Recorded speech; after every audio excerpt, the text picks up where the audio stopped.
আসসালামু আলাইকুম। রাতের শীর্ষ সংবাদে স্বাগত জানাচ্ছি আমি শাহনাজ পারভীন।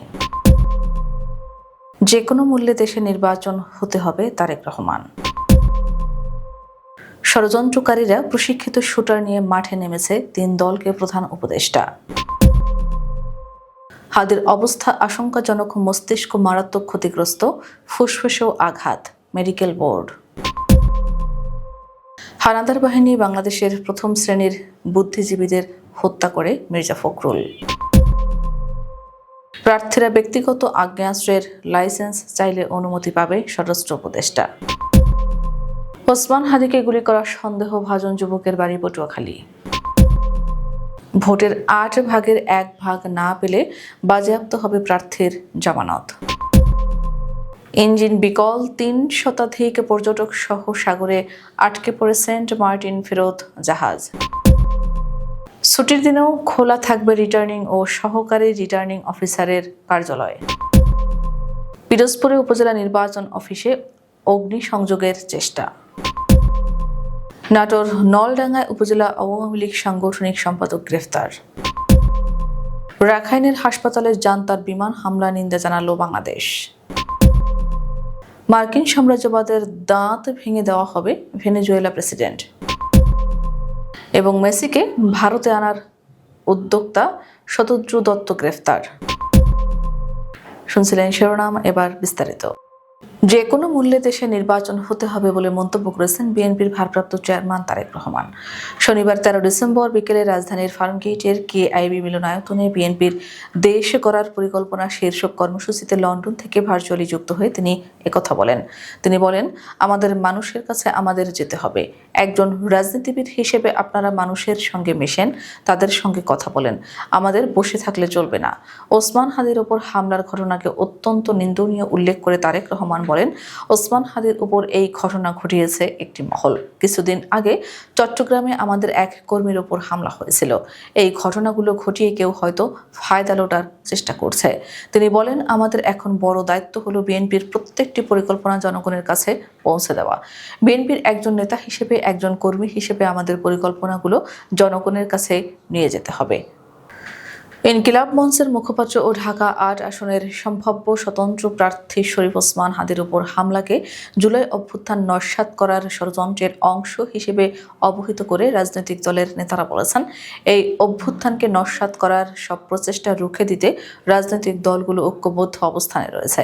প্রধান উপদেষ্টা ডক্টর মোহাম্মদ ইউনূস বলেছেন, এখন পর্যন্ত যে তথ্য পাওয়া গেছে তাতে মনে হচ্ছে ষড়যন্ত্রকারীরা তাদের নেটওয়ার্ক বিস্তৃত করেছে। তারা প্রশিক্ষিত শুটার নিয়ে মাঠে নেমেছে।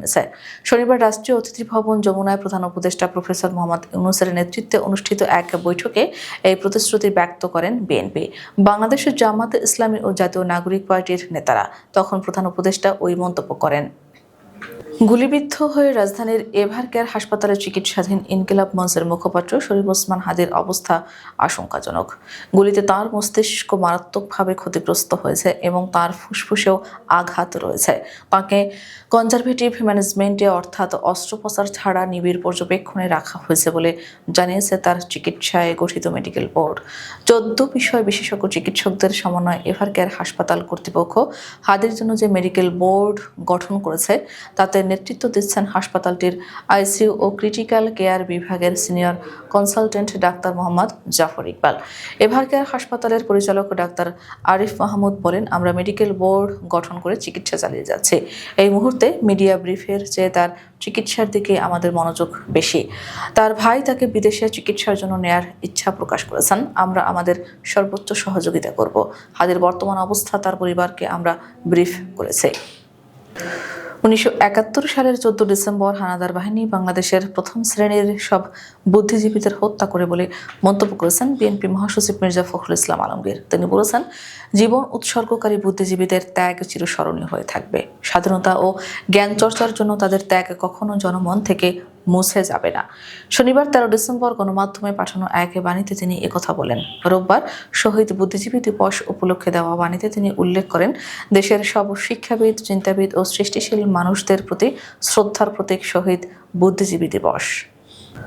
অন্তর্বর্তী সরকারের স্বরাষ্ট্র উপদেষ্টা অবসরপ্রাপ্ত লেফটেন্যান্ট জেনারেল মোহাম্মদ জাহাঙ্গীর আলম চৌধুরী বলেছেন, জাতীয় নির্বাচনের প্রার্থীরা ব্যক্তিগত আগ্নেয়াস্ত্রের লাইসেন্স চাইলে অনুমতি দেওয়া হবে। যারা অস্ত্র জমা দিয়েছেন তাদের অস্ত্র ফেরত দেওয়া হবে। শনিবার সচিবালয়ে আয়োজিত এক ব্রিফিংয়ে তিনি একথা বলেন।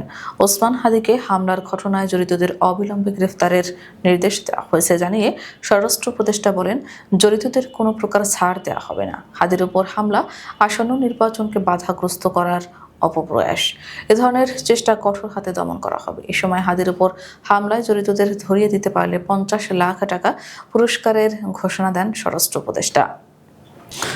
ইনকিলাব মঞ্চের মুখপাত্র ও ঢাকা ৮ আসনের স্বতন্ত্র প্রার্থী শরীফ ওসমান হাদিকে গুলির ঘটনায় সন্দেহভাজন একজনের পরিচয় ও ঠিকানা জানা গেছে। পুলিশের প্রাথমিক তথ্য অনুযায়ী সন্দেহভাজন ওই যুবকের নাম ফয়সাল করিম মাসুদ, ডাকনাম রাহুল। তার বাড়ি পটুয়াখালীর বাউফল উপজেলায়। জানা গেছে, ফয়সাল করিম মাসুদের স্থায়ী ঠিকানা বাউফল উপজেলার কেশবপুর ইউনিয়নের ২ নম্বর ওয়ার্ডে কেশবপুর কলেজ সংলগ্ন এলাকায়। তার পিতার নাম হুমায়ুন কবির। বর্তমানে তিনি ঢাকার আদাবর থানাধীন পিস কালচার হাউজিং সোসাইটির ৪১ নম্বর বাসা ৯ নম্বর রোডে বসবাস করতেন। জানা গেছে, আদাবর থানায় তার বিরুদ্ধে একটি মামলা রয়েছে। ত্রয়োদশ জাতীয় সংসদ নির্বাচন ও গণভোট সামনে রেখে শনিবার পরিপত্র ২ জারি করেছে নির্বাচন কমিশন। এতে বলা হয়েছে, কোনো প্রার্থীকে সংশ্লিষ্ট নির্বাচনী এলাকায় প্রদত্ত ভোটের ৮ ভাগের ১ ভাগ ভোট পেতে হবে। অন্যথায় জামানত বাবদ জমা দেওয়া ৫০,০০০ টাকা বাজেয়াপ্ত হবে। ইসি সচিবালয়ের উপসচিব মোহাম্মদ মনির হোসেন স্বাক্ষরিত এই পরিপত্রে ত্রয়োদশ জাতীয় সংসদ নির্বাচন উপলক্ষে মনোনয়নপত্র দাখিল ও গ্রহণ, জামানত প্রস্তাবকারী সমর্থনকারীর যোগ্যতা, রাজনৈতিক দলের প্রার্থী মনোনয়নপত্র দাখিলকারীদের তথ্য প্রদান, মনোনয়নপত্র বাছাই, প্রার্থিতা প্রত্যাহার, বৈধভাবে মনোনীত প্রার্থীর তালিকা প্রকাশ ইত্যাদি বিষয় বিস্তারিত জানানো হয়েছে। সেন্ট মার্টিন থেকে কক্সবাজার ফিরে আসার পথে ইঞ্জিন বিকল হয়ে মাঝ সমুদ্রে আটকে পড়ে কেয়ারি ক্রুজ অ্যান্ড ডাইন নামে একটি জাহাজ। শনিবার বিকেল ৫টার দিকে এ ঘটনা ঘটে। পরে সন্ধ্যা ৬টা ১০ জাহাজটি পুনরায় যাত্রা শুরু করে। সি ক্রুজ ওনার্স অ্যাসোসিয়েশনের সাধারণ সম্পাদক হোসেন ইসলাম বাহাদুর ঢাকা পোস্টকে বিষয়টি সি ক্রুজ অনার্স অ্যাসোসিয়েশনের সাধারণ সম্পাদক হোসেন ইসলাম বাহাদুর গণমাধ্যমকে বিষয়টি নিশ্চিত করেছেন। তিনি বলেন, ইঞ্জিনের সমস্যা দেখা দেওয়ায় জাহাজটি আটকা পড়েছিল। এখন সেটি কক্সবাজারের উদ্দেশ্যে রওনা দিয়েছে। আমি জাহাজের মাস্টারের সঙ্গে কথা বলেছি। ত্রয়োদশ জাতীয় সংসদ নির্বাচনকে সামনে রেখে সাপ্তাহিক ও সরকারি ছুটির দিনেও খোলা থাকবে রিটার্নিং ও সহকারী রিটার্নিং অফিসারের কার্যালয়। ইসি সচিবালয়ের উপসচিব মোহাম্মদ মনির হোসেন স্বাক্ষরিত এক পরিপত্রে বলা হয়েছে, ত্রয়োদশ জাতীয় সংসদ নির্বাচনের তফসিল ঘোষণার পর সময়সূচি অনুসারে কার্যক্রম গ্রহণের লক্ষ্যে রিটার্নিং অফিসার ও সহকারী রিটার্নিং অফিসারের অফিস, আঞ্চলিক নির্বাচন কর্মকর্তার অফিস, সিনিয়র জেলা নির্বাচন অফিসারের অফিস ও উপজেলা থানা নির্বাচন অফিসারের অফিস সাপ্তাহিক ও সরকারি ছুটির দিনে সকাল ৯টা হতে বিকাল ৫টা পর্যন্ত খোলা রেখে সংশ্লিষ্ট কর্মচারীদের উপস্থিতি নিশ্চিত করতে বলা হয়েছে। শনিবার ইসি থেকে এ তথ্য জানানো হয়েছে। পিরোজপুরের মঠবাড়িয়া উপজেলা নির্বাচন কার্যালয়ে অগ্নিসংযোগের চেষ্টা চালিয়েছে দুর্বৃত্তরা। শুক্রবার দিনগত রাত ৪টার দিকে এ ঘটনা ঘটে। খবর পেয়ে শনিবার সকালে মঠবাড়িয়া উপজেলা নির্বাহী কর্মকর্তা রাইসুল ইসলাম ও থানা পুলিশে ঘটনাস্থল পরিদর্শন করেছেন।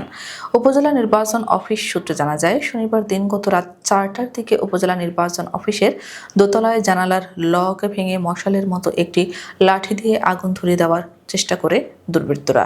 পাশের একটি ভবন থেকে লাঠির মাথায় মোড়ানো গামছায় কেরোসিন ঢেলে আগুন ধরানোর চেষ্টা করলে গামছা পুড়ে ছাই মেঝেতে পড়ে। এ সময় অফিসের নৈশ প্রহরী থাকার বিষয়ে টের পেলে দুর্বৃত্তরা পালিয়ে যায়। শনিবার ১৩ ডিসেম্বর সন্ধ্যার দিকে উপজেলার শেখপাড়া থেকে তাকে গ্রেপ্তার করা হয়। আব্দুল আলিম সরদার নলডাঙ্গা উপজেলা আওয়ামী লীগের সাংগঠনিক সম্পাদক ও নলডাঙ্গা উপজেলা পরিষদের সাবেক ভাইস চেয়ারম্যান বলে জানা গেছে। নলডাঙ্গার থানার ভারপ্রাপ্ত কর্মকর্তা মোহাম্মদ শাকিউল আজম সাংবাদিকদের জানান, আলিমের বিরুদ্ধে মামলা যাচাই বাছাই চলছে। মিয়ানমারের রাখাইন প্রদেশে বিদ্রোহীদের সঙ্গে চলমান সংঘাতের মধ্যে একটি হাসপাতালে বোমা বর্ষণ করেছে দেশটির জান্তা সরকার। ভয়াবহ এই হামলায় অন্তত ৩৩ জন নিহত হয়েছেন, আহত হয়েছেন আরও বহু মানুষ। এই হামলার নিন্দা জানিয়েছে বাংলাদেশ। শনিবার ১৩ ডিসেম্বর পররাষ্ট্র মন্ত্রণালয়ের এক্স হ্যান্ডেলে এক বার্তায় এই নিন্দা জানায় ঢাকা। বার্তায় জানানো হয়, রাখাইনের হাসপাতালে সাম্প্রতিক বোমা হামলায় নিন্দা জানানোর পাশাপাশি আন্তর্জাতিক মানবিক আইনের লঙ্ঘন ও সহিংসতা বাড়ায় উদ্বেগ প্রকাশ করেছে বাংলাদেশ। এছাড়া নিহতদের পরিবারের প্রতি শোক এবং আহতদের প্রতি সহানুভূতিও জানানো হয়েছে। মার্কিন সাম্রাজ্যবাদের দাঁত ভেঙে দেওয়া হবে বলে হুঁশিয়ারি দিয়েছেন ভেনেজুয়েলার প্রেসিডেন্ট নিকোলাস মাদুরো।